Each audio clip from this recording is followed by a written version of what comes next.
आज का टॉपिक जो हम लोग पढ़ने वाले हैं वह है liberalisation of coal mining sector. ये टॉपिक क्यों न्यूज़ में है, क्या एक्सपेक्ट्स न्यूज़ में आ रहे हैं इसके, वो हम लोग टॉपिक के एंड में समझेंगे।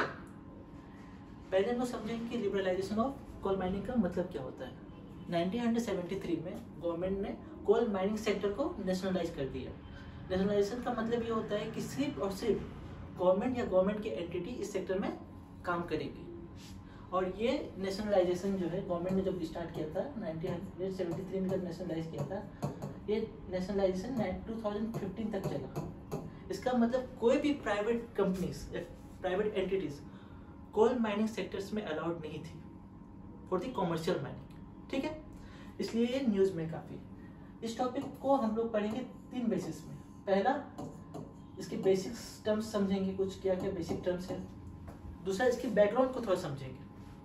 और तीसरा, गवर्नमेंट ने एक एक्ट लाया है, एक्ट का नाम है मिनरल्स लॉज अमेंडमेंट एक्ट 2020। इस एक्ट का पर्पस यही है कि इस एक्ट के थ्रू गवर्नमेंट इस सेक्टर को डीनेशनलाइज कर रही है, लिबरलाइज कर रही है।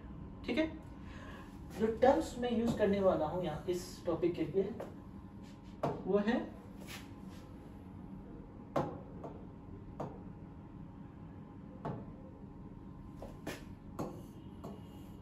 The difference between commercial mining and captive mining. Difference ये है दोनों में कि अगर प्राइवेट सेक्टर को कॉमर्शियल माइनिंग अलाउ कर रहा है, इसका मतलब जो भी कोल एक्सट्रैक्ट हो रहे हैं माइनिंग में, उस कोल को प्राइवेट सेक्टर मार्केट में बेच सकती है। ठीक है, इसका मतलब कॉमर्शियल माइनिंग का मतलब ये होता है, मतलब private sectors are allowed for the commercial mining. Captive mining का मतलब ये होता है कि जो भी माइनिंग एक्सट्रैक्ट हो रहा है उसको सिर्फ उस पर्पस के लिए यूज किया जा सकता है जिस पर्पस के लिए वो एलोकेशन हुआ है। फॉर एग्जाम्पल, अगर स्टील इंडस्ट्री है और स्टील इंडस्ट्री को और कोई कोल माइन एलोकेट किया गया है, तो जो भी कोल एक्सट्रैक्ट कर रही है वो स्टील कंपनी सिर्फ और स्टील मेकिंग के लिए ही यूज कर सकती है, उसको कमर्शियली मार्केट में नहीं बेच सकती। ठीक है, अब इसका बैकग्राउंड समझते हैं। बैकग्राउंड ये है कि नेशनलाइजेशन कब हुआ था? 1973 में, और 1993 तक CIL की मोनोपोली थी, कोल इंडिया लिमिटेड की मोनोपोली थी। मतलब कॉमर्शियल माइनिंग सिर्फ और सिर्फ CIL कर रही थी, इवन अदर माइनिंग्स भी CIL कर रही थी। लेकिन 1993 में ये रियलाइज हुआ कि जो डिमांड है कोल की, चाहे वो स्टील इंडस्ट्रीज की हो, चाहे वो सीमेंट इंडस्ट्रीज की या थर्मल पावर कंपनीज की, ये कोल इंडिया लिमिटेड उसको फुलफिल नहीं कर पा रही है।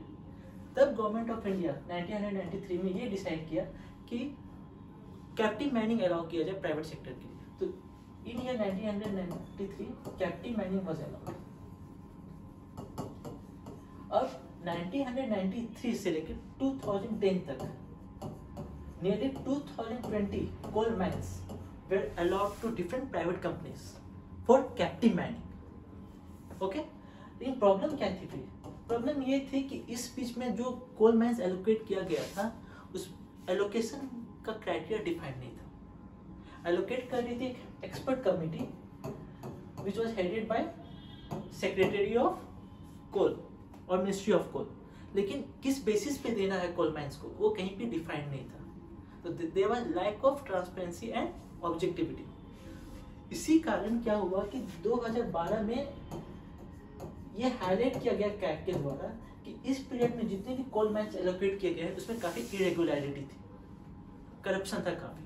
और इस चीज को कॉग्निजेंस में लिया किसने? सुप्रीम कोर्ट ने इन ईयर 2014। ठीक है, और ये जो एलोकेशन हुआ था इस बीच में, this is popularly known as coal scam. ठीक है, तो 2014 में सुप्रीम कोर्ट ने जब इसको कॉग्निजेंस में लिया तो उन्होंने ये कहा कि जितने भी एलोकेशन हुए हैं इस पीरियड में वो सभी कोल माइंस की लाइसेंस को कैंसिल कर दिया जाए और रीलोकेट किया जाए। ठीक है, यहाँ तक कोई प्रॉब्लम? 2015 में गवर्नमेंट ने एक एक्ट बनाया for the relocation of that 2020 mines. उस एक्ट का नाम था coal mines special provision act 2015। इसमें लेकिन अब जो एलोकेशन होगा उसकी क्राइटेरिया डिफाइंड थी और ये थोड़ी ट्रांसपेरेंट वे में होने वाली थी। तो जो प्रोसेस गवर्नमेंट ने अडॉप्ट किया था इस रीअलोकेशन के लिए वो था ई ऑक्शन। एक और इंटरेस्टिंग बात है जो इस समय हुई थी वो थी कि गवर्नमेंट ने कॉमर्शियल माइनिंग अलाउ कर दिया था प्राइवेट सेक्टर के लिए। कॉमर्शियल माइनिंग अलाउ कर दिया प्राइवेट सेक्टर के लिए and this was first time after 1973 that private company was allowed for the commercial mining. ये एक तरह का लिबरलाइजेशन हुआ। लेकिन किनको अलाउ किया? हर प्राइवेट सेक्टर को? नो, सिर्फ वही प्राइवेट सेक्टर को जिनका प्रायर एक्सपीरियंस था इस फील्ड में।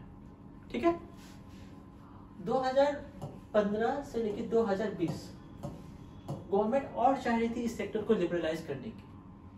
पर्पस क्या था लिबरलाइज करने का? अगर हम लोग इसको कॉम्प्रिहेंसिवली देखें तो इस तरह से समझ सकते हैं कि इंडिया के पास जो कोल रिजर्व है, total coal reserve, that is around 300 billion tons. और अगर एनुअली अगर हम लोग बात करें तो इंडिया का जो रिक्वायरमेंट है 900 बिलियन टन्स के आसपास कोल। और इस 900 मिलियन टन्स में इंडिया डोमेस्टिकली 650 प्रोड्यूस करता है अप्रोक्स, और 250 के आसपास India has to import it from other countries like Australia, Indonesia and other countries.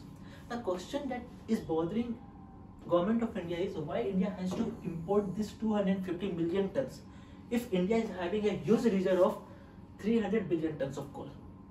To reduce this 250, government of India is trying to liberalize this sector. और इसीलिए government of India ने 2020 में act enact किया है। उस act का नाम है मिनरल्स लॉज अमेंडमेंट एक्ट 2022। इसके ब्रॉड प्रोविजंस क्या है इस एक्ट के? पहला कि जो प्राइवेट सेक्टर्स है उनको कमर्शियल माइनिंग अलाउ कर दिया। पहला, ठीक है, कोई भी एंड यूज जो पहले पर्पस डिफाइंड था वो अब डिफाइंड नहीं है। All private sectors are allowed for the commercial mining. Second, 2015 में क्या था कि उन्हीं को प्राइवेट कंपनीज को अलाउ किया था जिनका प्रायर एक्सपीरियंस था कोल माइनिंग में। अब इस एक्ट में ये कहा गया है कि प्राइवेट कंपनी जिनका प्रायर एक्सपीरियंस भी ना हो वो लोग इस सेक्टर्स में इंडल्ज कर सकते हैं, उनको भी एलोकेट किया जा सकता है। क्यों किया इसे? ताकि वो सब कंपनीज जिनका प्रायर एक्सपीरियंस नहीं हो, चाहे वो इंडियन कंपनी हो या फॉरेन इन्वेस्टमेंट ज़्यादा है, ये पर्पस था ये प्रोविजन लाने के लिए। और तीसरा जो पॉइंट है, इसको समझने के लिए मुझे एक पॉइंट आप लोगों को समझाना होगा। पहला पॉइंट ये है कि जो एलोकेशन करता है कोल वो सेंट्रल गवर्नमेंट करता है, लेकिन प्रोस्पेक्टिंग लाइसेंसिंग या माइनिंग लाइसेंस जो है वो स्टेट गवर्नमेंट देता है। ठीक है, तो पहले प्रोस्पेक्टिंग लाइसेंसिंग पहले स्टेट गवर्नमेंट देती है, उसके बाद प्रोस्पेक्ट होने के बाद फिर माइनिंग की लाइसेंस बाद में देती है। अब इस न्यू एक्ट में ये कहा गया है कि state government composite licensing issue करेगा जिसमें प्रोस्पेक्टिंग और माइनिंग दोनों एक लाइसेंस में ही इन्वॉल्व रहेगा।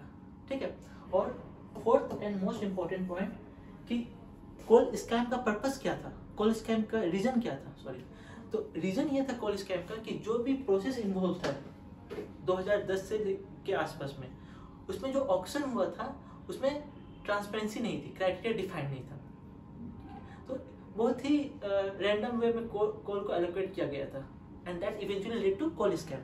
अब क्या किया गया है कि अब जो भी कोल एलोकेशन होगा that will be through competitive bidding.